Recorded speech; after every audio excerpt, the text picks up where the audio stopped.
Thank you, Professor Ho Ping. 各位来宾，大家好。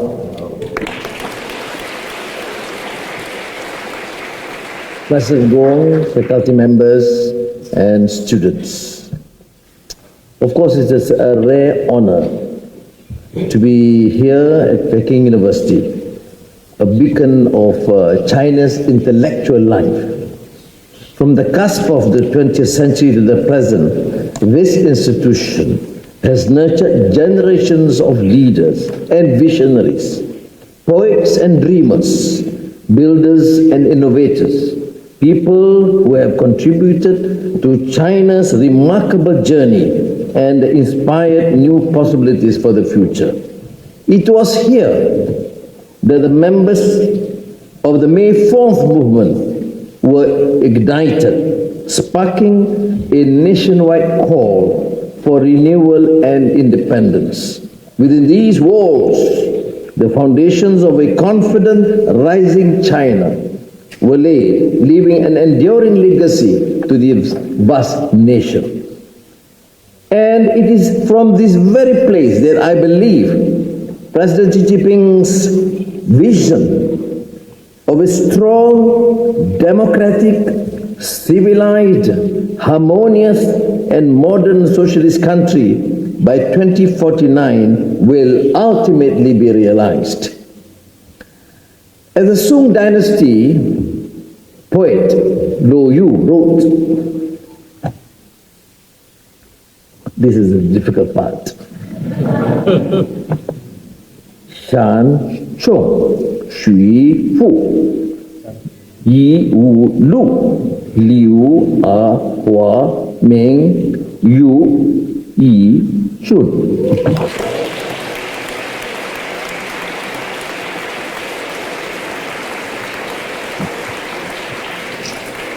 After mountains and rivers that seemed to have no end, there is a bright village amid the shade of willows and flowers. In closing and choosing to establish relations with China, we moved past the seemingly unending mountains and rivers of ideological obstacles.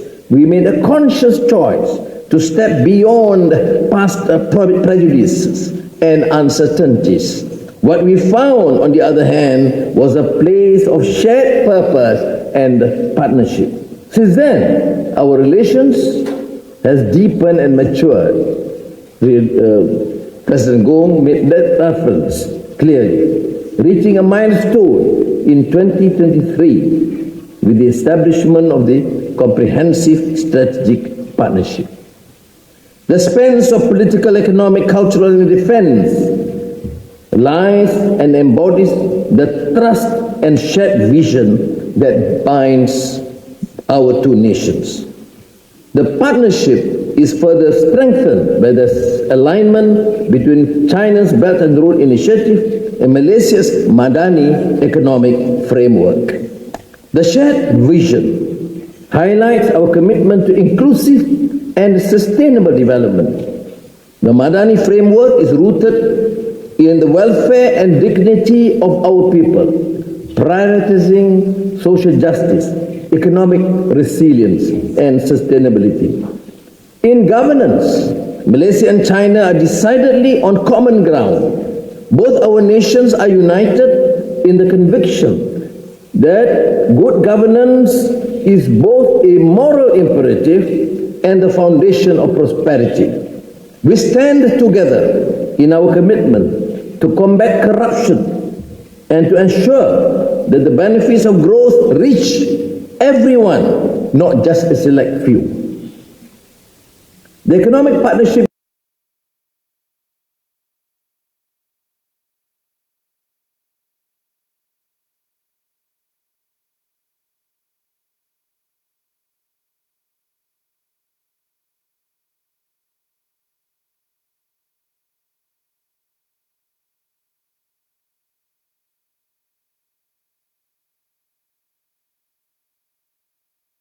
traditional industries, encompassing sectors with high potential for innovation and growth.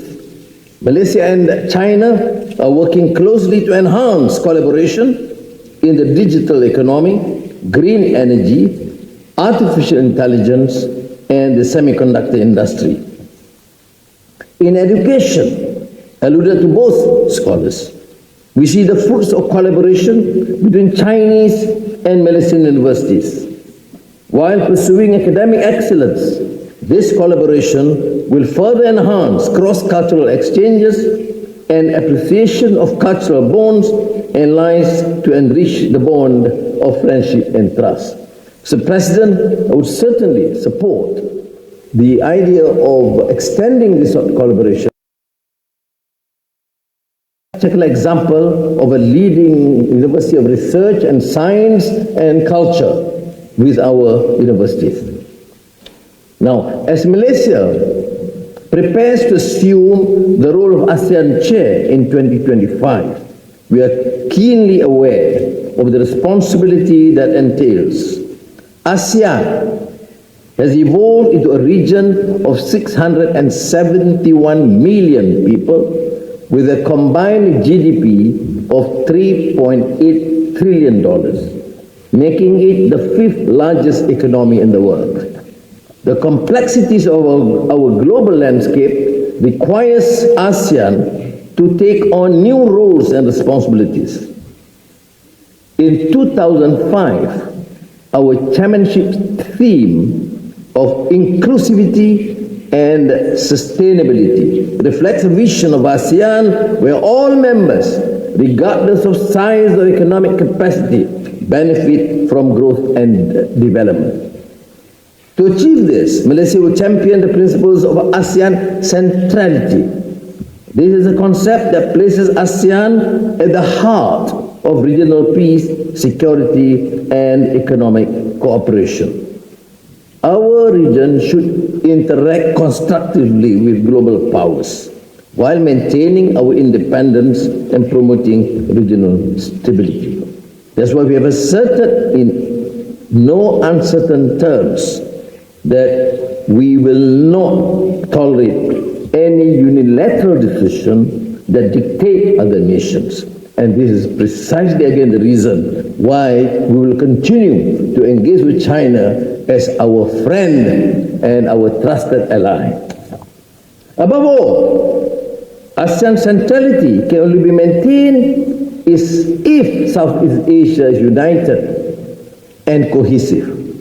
Malaysia recognizes this, and as chair, we will work tirelessly to strengthen ASEAN's cohesion, ensuring that all voices are heard and respect that collective decision-making process. ASEAN-China relations also reflect our shared commitment to innovation and emerging technologies. No doubt, and in many ways, unprecedented, miraculous in terms of the strides that China have achieved in digital transformation, AI, green energy, but more profoundly is the leadership's passion for equitable distribution, to champion the rights of every single Chinese and to cater for the welfare of the very poor and the marginalized. And this certainly will be duly explained or reflected in my meeting tonight with President Xi Jinping. So what remarkable progress which must be recognized.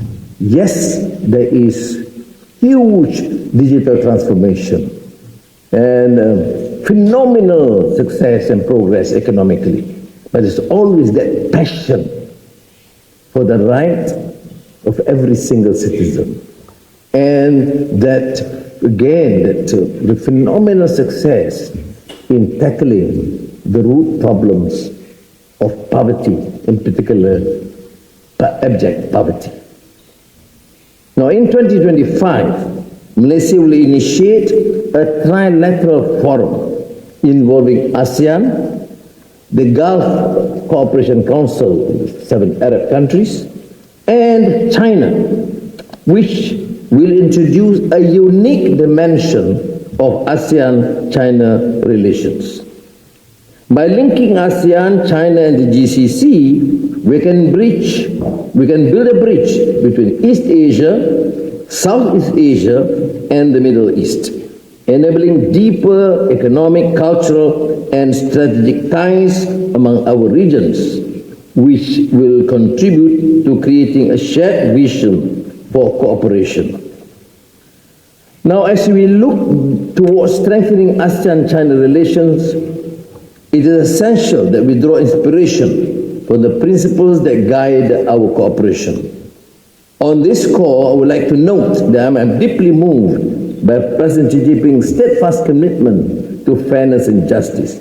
I made reference in my speech in Shanghai about President Xi Jinping's speech at Kazan BRICS Forum is unique in the sense, and particularly for the young, to understand that leaders not only talk about global security, global development, justice, good governance, but talking about shared future, about